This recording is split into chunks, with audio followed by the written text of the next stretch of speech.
Good morning, everyone. Welcome back to the Ever4 Mindset Podcast. I'm your host and founder, Michael Rebello. I'm a 20-year-old entrepreneur that chose entrepreneurship over the traditional college path, inspired and driven by the goal to retire my mother and also to help mainstream middle Americans just like her achieve financial freedom through multifamily investing and different asset class investing. And today we are going to be bringing on Trevor Thompson to talk about real estate and also how he got into the industry. So, my friend, it is great to have you. I've been meaning to get you on the show. It's So, been thank you great. so much. How are you? I'm excited to be here. I always love it when folks start early because my main message is don't wait to buy real estate and wait. I was an old guy by the time I got into it, so my message is always start early.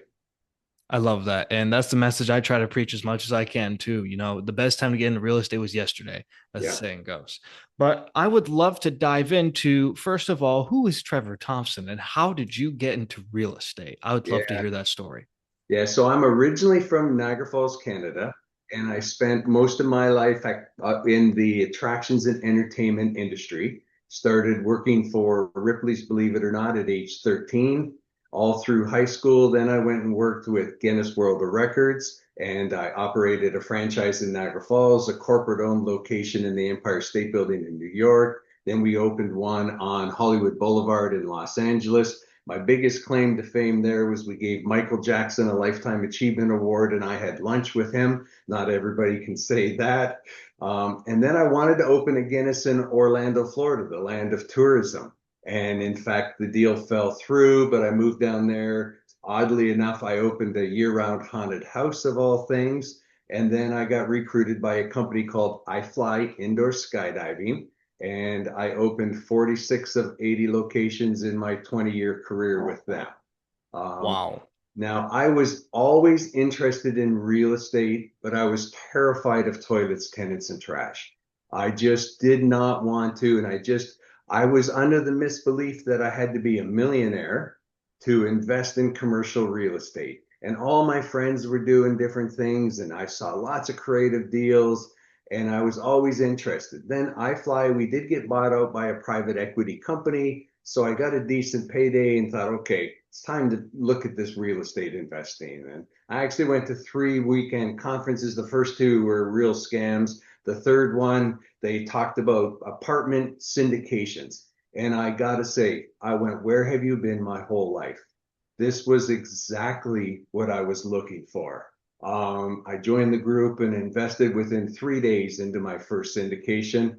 And since then, I've been really active.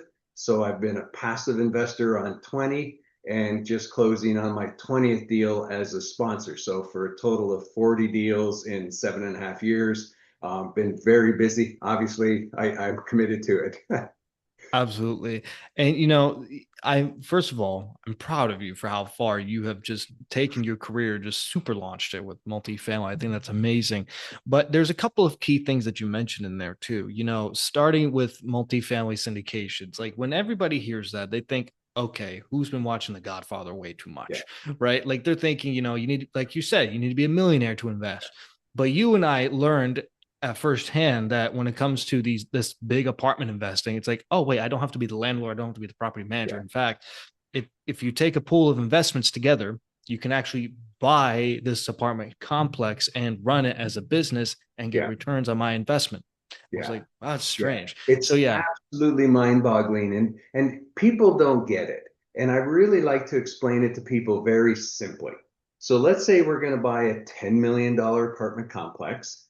General partners, they're going to do all the work. They're going to find it, they're going to do the due diligence, they're going to do everything. They're going to arrange the financing and they're responsible for the financing. Normally get about a 70% loan to value. So $10 million apartment complex, $7 million loan. Then we need investors. So we go raise $3 million. And yes, we'll raise a bit more than three, but keep the math simple. So we're buying this $10 million apartment. The investors are putting $3 million up. But here's what nobody gets. They own 70% of a $10 million apartment complex. I mean, when you think of that, right? Because anybody who's read Rich Dad Poor Dad understands leverage, right? You got to have Absolutely. leverage. That's what makes real estate work. So here we are, we've got leverage, but somebody else is responsible for the leverage, not me, not you, not just the investors. And then we bring in other people's capital, but they're the majority owner. And again, what people don't understand, we create an LLC, they buy shares in that LLC, which buys the property. So all of the benefits, cash flow gets passed through, appreciation gets passed through, depreciation gets passed through. Everything that happens positively in a business gets passed to the passive investors. And people just don't understand that it's really that simple to a certain degree. It's really Absolutely. that simple, and everybody makes it very complicated and says, well, it's this or it's that. It's really quite simple if you just think of it. Now, yes, you got to make sure you're putting the money in the right deals with the right people, all of those things. But at Yeah. the end of the day, it's really quite simple. And interests are always aligned. So when we Hmm. make $100, $70 goes to the investors and $30 goes to the sponsors. So if the sponsors don't make any money, they don't make their percentage of the money, right? So the interests are aligned when you have the right people and the right structure. There are some deals that I don't like structures of, but most of Hmm. them, it's a shared. And someone else does all the work and they give up 70% of the profits. I mean, did Bill Gates give up 70% of the Microsoft profits? No, he didn't. Or Jeff Bezos? Nobody Yeah. else does, right? Uh, they just don't. Yeah, you're right. Once you boil down all of the mess, the jargon, like Yeah, you and I see it on social media all the time, people talking about multifamily, and it's so complex. yeah, I'm like, you need to boil this down because it's yeah, not that complicated. You're right. How you explained it was actually perfect yeah. And because then I feel like, there's people that want to make it seem that it is overcomplicated, so they kind of keep it to yeah, themselves. But it's like everybody can invest. So you just yeah, hit the nail on the head. I mean, boil it down, it's actually a very simple process. It's literally how you would run a regular business, yeah. except it's with tenants and maintenance, and that's it. And then the other beauty of apartments is the profits, the growth of the value of the property is based on its operating income, right? So if you have a single family home and you increase the rent $100, that home's not worth any more money. But if on our $10 million property, we bought a 100 unit apartment complex and we increased the rent $100 in each unit, the value of that apartment complex just goes up $2 million to $12 million on one lever. And Mhm. again, the passive investors own 70% of that $2 million value increase. Yep. It's mind-boggling, but when people look at it, they get nervous. Mhm. They're afraid. And yes, I'm not gonna lie, there's been some pretty bad things going on with the interest rates and all the craziness. Mhm. But right now, again, it's a great time to get back in. And and it's just when you kind of look at it so simplistically, you think, why not? Like, how else can you pull these levers, right? So you're already buying a business that normally cash flows. You're growing its value by pulling a few simple levers, and somebody else is doing all the work, and the passive investors are at home doing whatever they do, and the check just comes in the mail. There's no mail anymore, but Yeah. That's what did Dave Lindahl used to say? Mailbox money or a mailbox check in the money. Yeah, mailbox. yeah. Yep. That was Yeah. it. And So, it's I love beautiful. it when distributions go out because I get copies of it, and it's like, oh, we sent some money out today. It's good. Yeah. And you know what? You can lay your head on your pillow at night and rest easy knowing that you're helping other people have their money make money for them. Yeah. And that's the biggest thing too. I mean, Yeah. you and I are seeing it firsthand with the economy, with the devaluation of the dollar. People trying to keep up with their savings in the 401ks. I mean, for most people it works, but nowadays it's like trying to keep up. It's like this lead brick. And it's like Yeah. when you send out distributions, it's like I paid somebody today. I Yeah. paid my team. I paid my investors. Like, that's just an amazing feeling. I think that's the most liberating part of multifamily, starting to pay people. And multifamily is getting to the point where, okay, so the American dream of owning a house is dead almost. Yeah. So just to give you an idea for those that aren't listening, back 10, 15 years ago, the delta between rent and mortgage was minuscule. it was like another few percent to own the house. So it was easy to own the house. Hmm. Well, now the delta, the average rent in America is $1,800 and the average mortgage payment is 3,000. So the delta is now like $1,200 a month between living in an apartment. So people can't qualify to can't get a loan. And another thing that's crazy, for the last 15 years, 50% of Americans qualified for a mortgage. It's now only 30% because it's gone up. So again, it's providing a place that people can afford to live in. It's really quite interesting. And again, when we put the rents up and we do the things, we try to make them better places to live too. Oh Um, yeah. and when you get the right thing, so again, you're providing safe, affordable housing for people that are just priced out of being able to buy a house. I mean, it's a service amongst unto itself.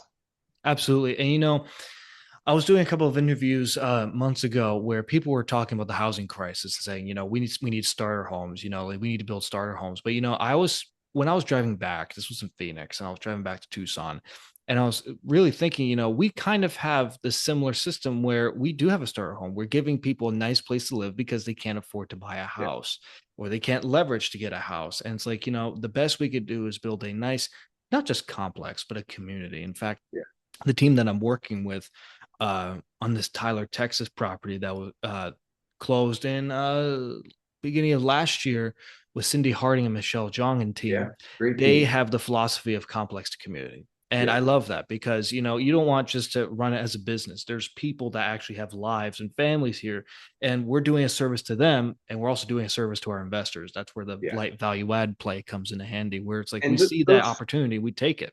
those folks you mentioned too, they give back so much to the community. They I do. mean, they do all kinds of training. I mean, again, a lot of people don't know this, but the real estate community is a pretty small, tight network. Yep. And there are a good number of givers in that community, and Very more much. than just for their properties and for their own investors, right? So the folks you mentioned, I've been on several, and I learned, again, everybody thinks, what am I going to learn? I've been in 40. I learn something every time I tune in on any of their informations. That's why I like doing these podcasts, because at some point I may say something, or you may say something, or somebody will say something that nobody ever thought of it that way. And it's just Absolutely. and it's just a great group. And I mean, it's a little not too far from where I live here in Austin, and Mhm. that place is on fire. It is. And, it was like one of those moments where it's like you either have to get in now or you're not going to get in at all. And now we're seeing the trends in the local markets. And I'm like, holy cow, let's talk about timing. And real estate's all about location, location, It location all is. the time. Yeah, And you're right. The real estate community, at least this specific niche of it, is very small. It's kind of yeah, like one of those towns where you walk in and, everybody knows each other. And yeah, it's like, yeah, you could already tell who's who, okay, these are the properties they've closed on. This is where they're based out of. But it's kind of nice to have that kind of a community because you already know what your inner circle is going to look like. You already know yeah. what the outer circle is going to look like. And there's something you mentioned there too that's completely gold. You've been doing multifamily for 7 years. And not only that, you've done like 40 plus deals, but you said something there. You have learned that you've always learned something new when it comes Mhm. to a deal or it comes to a conversation, and Every you're open to that. You have a lot of people that I'm sure you see it more than I do, where they go, well, I've done this many deals or I've been on this many podcasts, and I know everything. No, you have to be open to learning all the the time. day I know everything is the day that I think I lose my mind because Yeah, I mean, and I'm a big reader, Audible. I was doing 100 a year. Now I'm probably down to 60 books a year on Audible. And I'm listening to a book right now, and it's basically it's I don't want to call it basic because I've went, oh, I never thought of it that way. I mean, I'm listening to this book for a friend of mine, and it's like, what a great explanation. hmm, I'm taking notes like this is a good explanation of this way just even to describe something. yep. And actually, this is a perfect segue. I kind of want to dive into education for a little bit. Let's talk about one of your hardest deals, right? We all have that one deal that's like, oh, it just completely sucker punched us. Yeah. What was the hardest part of your real estate career, and what was the biggest lesson you were able to walk away with? Yeah, so some of the biggest lessons nobody saw coming. Okay, I bought a lot of real estate when real estate was a little overpriced. When we were buying with this thing called bridge debt, which was Mm, short-term debt, wasn't fixed rate debt, and several of our deals just got completely killed because the interest rates went from 3.8 to 7.8. Just to give you an example, I'm on a passive investor on a new build real estate deal, and it was being built during COVID. So we all know what happened to cost of materials during COVID. We yep. all know what happened with delivery times during COVID. So this property took 2 more years to build than it was supposed to, and it increased $2 million in extra interest charges just by the rate change. That Wow. like you don't recover from something like that, right? So Yeah. again, that was a hard lesson to learn. So again, the value of fixed rate debt, Hmm. the value of conservative leverage, because again, a lot of my value add multifamilies were 80% loan to cost, which meant they often gave you more than 100% of your purchase price because they were also financing your renovations. Um, I don't think I'll do those for a while. I don't know if the market will reset to where that makes sense. So Yeah. again, looking for stable debt. And then again, we went from a period of very high growth rate to flat to negative growth rate. Hmm. So again, depends where you are. I know you're in the Tucson market, and I'm actually an investor in my second deal in Tucson, Arizona there. And sadly, when I first invested there, it was a big rent growth market. It was like boom, boom, boom. I was like, "Whoa, Yep. moly!" And that first deal was like the best deal I've had out of all 40. I made just like again, it was the perfect storm in the right direction. Like it had all the winds blowing it. And That's right. then they bought a new property and they had all the winds blowing against them. And again, real estate is a time game, right? Yeah. And I want to make sure your listeners understand too that passive investing in commercial real estate is not a get rich quick, That is but a it's to get fact. much richer slower. Okay, Hmm. because so again, we're using the power of leverage. We're using the fact that we're a majority owner in it. But so again, I always like to tell this little thing. So you're young enough that you're going to be able to take total advantage of all this. Take $100,000, double it to two, Hmm. invest 200,000 in 5 years, double it to four, invest 400, double it to eight, 8 to 1.6 million, 1.6 million to 3.2 million, all from an initial $100,000 investment. Now, it's very fanciful. I've not included taxes. I've assumed your money's always working and doubling. So Right. again, you can invest $100,000 and regardless be a millionaire in 15 to 25 years. And for somebody your age, again, I hope I got 15 years left, but I don't know about 25. But that's where it really starts to make sense, right? And so again, a lot of people say, well, I'm getting out of the market and waiting. I guarantee you by the time they get back in, it will be too late again. Yeah. You can't time the market. You just need to keep moving, keep your money moving, and keep moving forward. I love that. And you're right. If the market is going to have its sniffles, like we're already Yeah, seeing it right now. But the point is stay and stick to your yeah, guns as when you get in. And it's the timing of when you get out yeah, as well, because you yeah, have the option to always get out of the real estate industry. The question is, one, should you? And two, when should you? If yeah. you should. And you're right, because there's people that they're seeing this shift and they're panicking. They pull the money out. And then you and I in the next 2 years going to see the real estate industry go from here to just back up to here. Like, let's Yeah, say another 2016 happens and everyone's going to go, oh, crap, I missed my yeah. chance. Yeah. It's just And I sticking to know your we're guns. talking too a lot about multifamily, but I did my first assisted living deal, and we'll actually we Mm, start taking our first residents. We bought a facility that lost its license, but it was a newer facility. It's only 5, 6 years old, and it's an amazing asset class because there's so many folks getting older.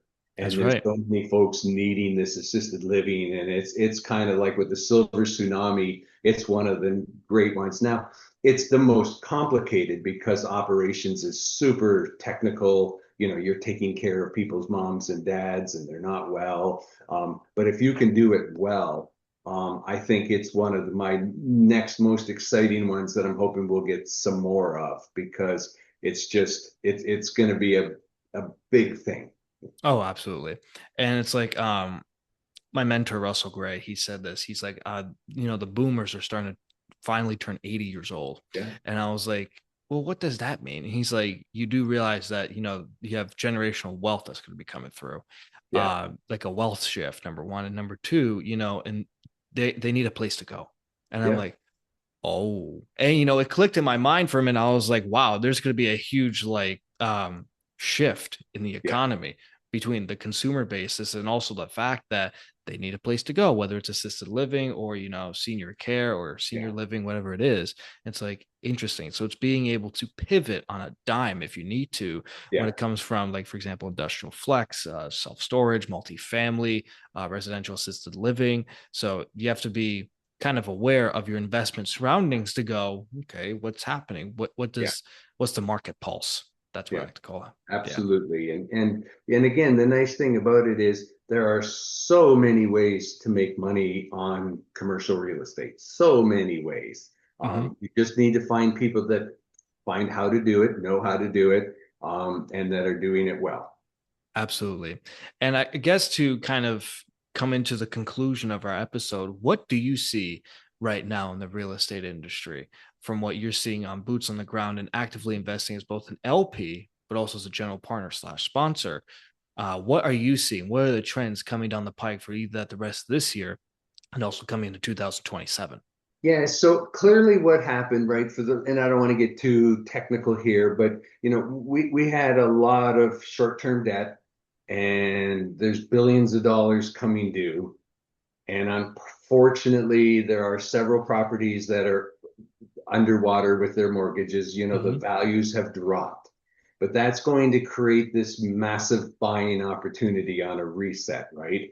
Again, you make your money really when you're buying the asset. And so there's super opportunities right now. So I'm feeling very bullish that the market is finally adjusting itself.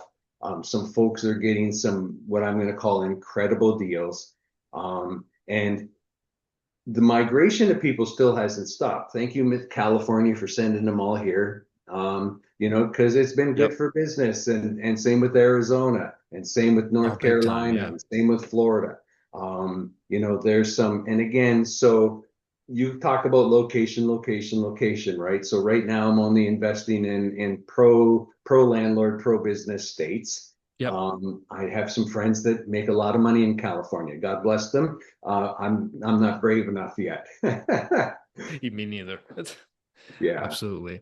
But yeah, it's important to watch those key factors and those key indicators. I feel the same way. I'm still bullish because, um, it's understanding the market and reading that pendulum swing of yeah, where the market's going and how to adjust to that. So, yeah, yes, thank you for sharing that. yeah. And more importantly, how can people reach out to you to connect with you and to learn more about what Massive Capital is? Yeah, so the easiest is to find me on LinkedIn. You just have to remember the K. My legal name, by the way, is Keith, but I don't use it. I'm a junior. So K Trevor Thompson, just connect with me on LinkedIn. Say you saw me on Michael's podcast. I love connecting with people. I'm pretty active at posting stuff on LinkedIn, and I like to be out there and try to offer educational value. Mm-hmm. If you're in the Texas area, we do a lot of educational property tours. So when we close on an asset, we'll actually do a tour after we're kind of normalized, and we'll tell you what we're going to do. And then we invite you back 9 months from there, and proof's in the pudding, right? That were we able to do it? And I'm going to be honest, sometimes we get about 60% of it done, and then we find some other opportunities we didn't even think of. And what we do is we honestly share with our people, and anyone can come. We invite obviously all our investors or potential investors. We have a mentorship program too. We invite them. And the whole concept is, to be able to touch it, feel it, see it. So look for people that are doing things like that, because I always say you want to earn and learn, right? So you want to be able to earn, right? We're all investing to earn, but you want to keep learning, which is what we talked about, right? Never stop learning and just figuring out something.